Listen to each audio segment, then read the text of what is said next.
Welcome back to the lineup here alongside Joe Baugnet, Eli Herskovich, and, of course, Scott Powers from ESP 1000 is with us. Scott, are you with us? Yes. All right, and we're going to dive into some DePaul men's basketball. You know, it's tough to watch this team. They played yeah, the laughing. It's tough. You know, they played okay versus Wichita State. That's the number 12 team in the country. And then you get spanked versus Texas. I'm going to call that a spanking. And then you come back at home and you win versus Oregon State. What do you think of this basketball team right now? I don't know what to think. I think the positive is that Billy Garrett Jr. has played really well. You know, I think for this team to have any success, you're going to need some of those freshmen to step up. And, you know, he's been pretty darn good so far. You know, he's taking care of the ball. He's distributing the ball. He's scoring a little bit. You know, they're hoping that he'd be this guy, and for him to step in this early and to have some of that success, I think that's a good sign for DePaul. You know, Tommy Hamilton's played all right. I think this team's deficiencies are, you know, a lot of the same in the past, though. I think the front court, there's not a lot of depth there. You know, they kind of that rebound battle against Texas, losing by 20 rebounds. I don't think that's, you know, it's something that's, I think it is something that's going to happen, you know, probably more often than not, maybe not by 20 rebounds, but I think with DePaul, you have to worry about that front court. Even the starters, you know, even Cleveland Melvin's going to have to, you know, go rebound the ball more, and, you know, ideally you'd have him more as a three and have some versatility and allow him to, you know, maybe even guard a three, and he's going to have some responsibilities inside again. And I think DePaul has the possibility of being a better team, but when you look at the Big East, it's still hard to see who they're going to jump over, and you know, there's some teams playing pretty well, and even the bottom teams, you know, Seton Hall and Providence, those are teams that DePaul are going to have to beat this season. So as much positive as there is, I think once it gets to conference season, DePaul's going to have its struggles again. So I think, you know, the big game against Arizona State's a team that, you know, had some ups and downs, but if they can, you know, beat them, maybe get some, you know, at least some positivity rolling where they have some, you know, weaker opponents coming up. But it's a program in its fourth year I thought would be ahead of where they are. And but, you know, you got to hope that Billy Garrett and Tommy Hamilton, those guys, are the answers going forward. Well, Scott, let me tell you this. I mean, as a DePaul alum, it is kind of, you know, it's a relief to actually hear that DePaul is winning a couple of games. I mean, it was so bad for a long time, and it was very hard as a student to want to hop on board. And, you know, going to the games was a lot of fun, but, you know, you just wish they would pull ahead. And I was lucky enough to go to the game where they beat Marquette, and that was like, you know, going to the Super Bowl or something. You know, when we won, they wanted to, you know, students wanted to just rush on the court. So, I mean, when you hear that DePaul is gradually getting better, you know, it's good for a DePaul student to hear that or to see that. Because, you know, the school at one point was known for its basketball program, and then over the years it kind of dissipated. And I'm just curious, how long do you think DePaul has until we have a full-blown good program again?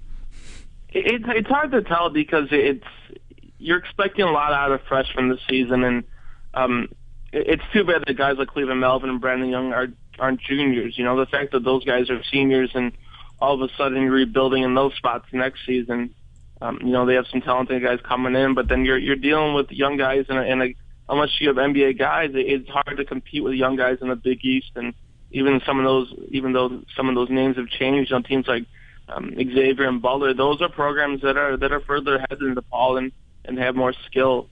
I don't know. I question Oliver Purnell's hire when it occurred, and you know, he had done some rebuilding jobs, but he had never won a tournament game too. So I thought it was a bit short-sighted hiring him, and to hire him at 7 years, you know, it puts them in a difficult position because, you know, he's won 4 Big East games in 3 seasons, and it's hard to say that they're going to even double that this season. So. He's going to have some more time, but, you know, you got to start getting some better talent in there. You know, they've gotten some Chicago guys, and even next year you got Mike Henry, and, you know, was at Illinois, and hopefully he can become the player they thought he was coming out of high school. He had some struggles at Illinois, and then you got a kid that I always liked to watch play at Farragut. It was Rashawn Stimmage, who'll be coming from junior college. I think he's pretty versatile, and, you know, but even to have those guys step in right away and compete in the Big East, it's going to be difficult. So, you know, the fact that Purnell has, you know, he's probably going to get at least 6 years there. whether he deserves it or not. By that point, Garrett Jr. and Hamilton will be experienced in Big East and probably big time players, and you have some of those other guys, probably more ready at that point. So it may not be for a year or two, but if those guys pan out, then maybe by year 6, DePaul's something. And you're talking about Cleveland Melvin and Brandon Young going back a little bit. These two players, I understand that they have the world of talent, but they're every single year. I thought Melvin, or looking back on it right now, I thought Cleveland Melvin, if he had the opportunity to go to the NBA draft, you leave DePaul, because looking at his averages after his freshman season, the Big East freshman season that he had, it was 17 points per game then, and then it was 16.8 and 16.9 around there the past 2 seasons. Same thing with Brandon Young. He's hovered around 16, 14 points a game in his DePaul career. I think DePaul might be better off next year. And you're talking about Mike Henry, too. Watching this guy play, calling the DePaul games, I had the privilege to go to some of these games early, and watching Mike Henry warm up, it's incredible. I think he's going to be awesome next year for the Blue Demons. But going back to Melvin and Young, I think this Blue Demons team might be better off when Melvin and Young leave to clear the floor, and when Garrett and Hamilton are able to take more of a role in this offense.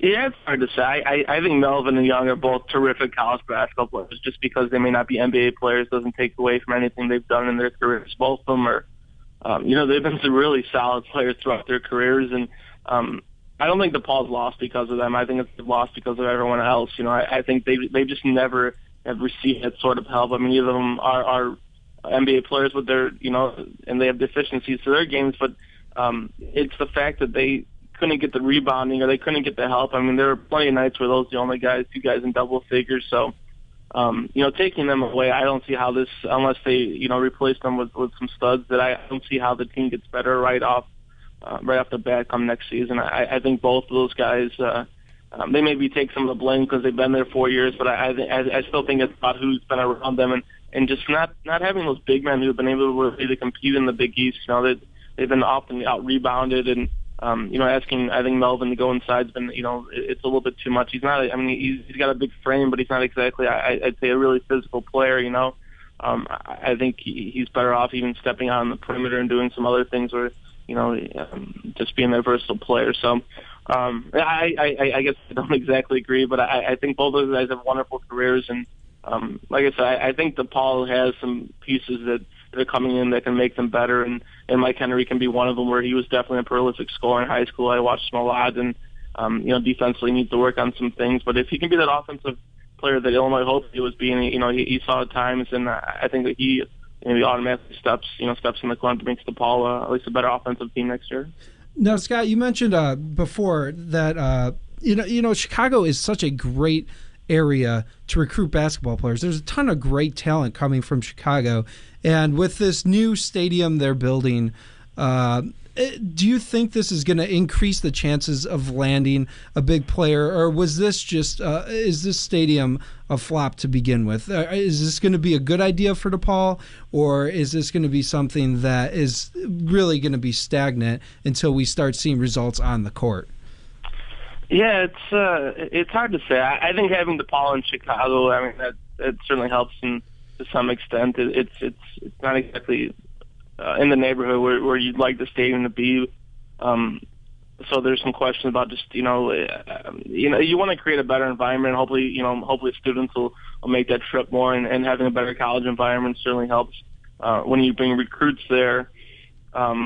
Whether the high school players can look at the stadium as a positive, I don't know. I think you need some kind of results. You also need someone to buy into it. Someone like Billy Garrett Jr. is really well respected among his peers, and I think Tommy Hamilton saw that, and Mike Henry, and I think having him there, I think players want to play with him, and that may be a positive. And when you look back when Quentin Richardson and those guys went there, it took one of those big time players to decide that DePaul was the place, and they all followed. So Billy Garrett Jr. maybe is that, or maybe you get someone else, and obviously they've been in on some top guys and haven't been able to land them, like Flip Alexander, and so that might be a positive too, where you're maybe creating some positive momentum recruiting wise. This was a really good year for the Chicago with top players, and DePaul didn't really land any of them, and it's maybe a little bit more down the next few years. But it's it's an area that obviously will have some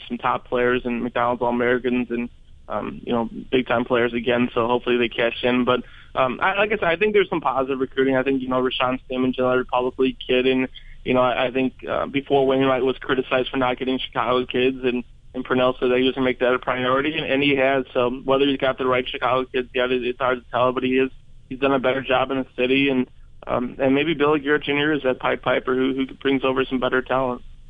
And you were talking about, I think you're the one that broke it on this show. I think we can go back in time and say you broke it on this show that Cliff Alexander will be going to Kansas. You thought that right from the beginning. I give you credit for that. DePaul, you're looking at Tommy Hamilton and these big men right now. Obviously, Cleveland Melvin playing more the three, and with Purnell shortening the bench against Oregon State, that's what happened. And Tommy Hamilton and Marchuch both playing 31 minutes apiece and not in foul trouble at all. Or Marchuch had the 5 fouls, but he played separated. So I give you credit with that. And if Tommy Hamilton, obviously Sandy Marchuch and Melvin are gone after this season. So, and you also mentioned that Tommy Hamilton was right behind Jabari Parker I believe in Chicago recruiting, or the best players in the nation, if not the best players in Illinois, if you want to correct me on that. So what are your thoughts really quick before we get to Corey Crawford and Joe's question? What were your thoughts on Tommy Hamilton and how good Tommy Hamilton can be in the future?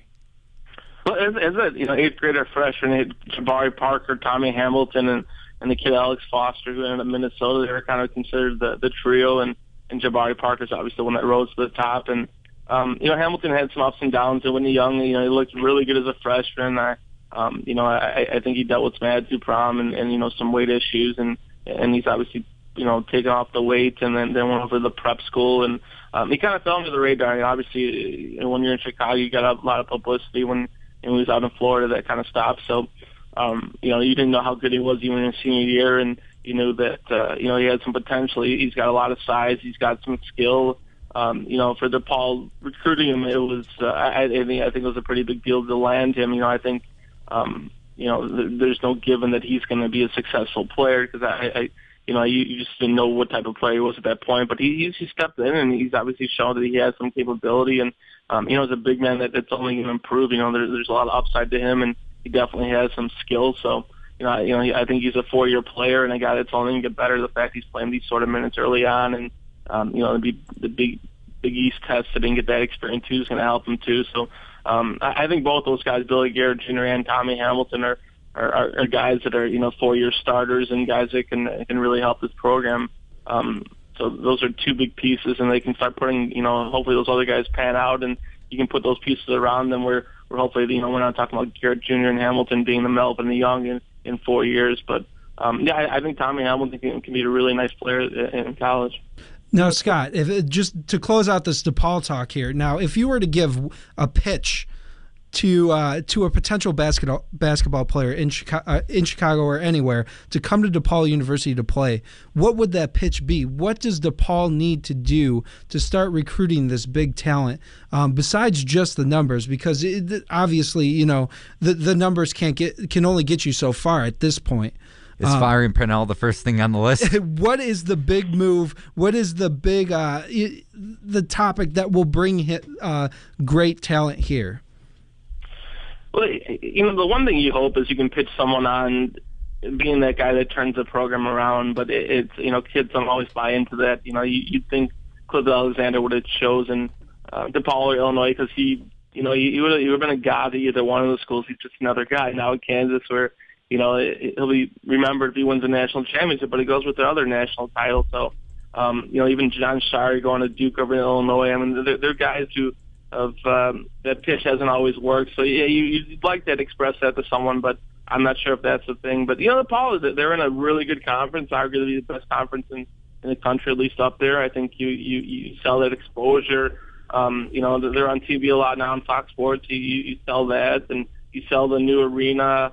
You sell playing with a guy like Billy Garrett Jr., who's going to make you look better, and is a good leader. So it's a process, and the fact that they have more Chicago guys